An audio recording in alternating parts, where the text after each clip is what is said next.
Hi there, today I'm going to show you how to print a nozzle check, which is like a test page, for an Epson EcoTank ET-2700. Now this is nice and simple and can be done from the machine using nothing but a couple of the buttons shown here. So the first thing we're going to do is make sure there is paper in the printer, which there is in mine. Then we're going to turn off the printer using the button here. So once that stopped flashing, that light's gone too, we know we're good to go.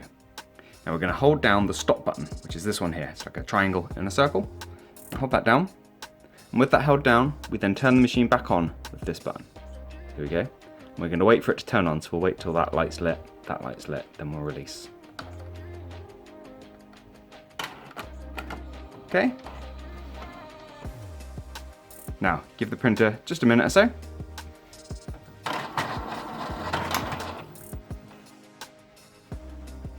And after a while, you were given a page that looks something like this.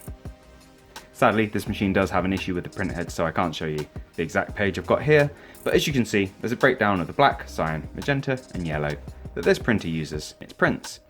Now this shows not only the printer's ability to print these specific colours, but the small lines here give you a good idea of print quality. If you're missing any of these on the little slope, this would manifest itself like small lines across your page, which might look like lines, but they're normally like an absence of colour.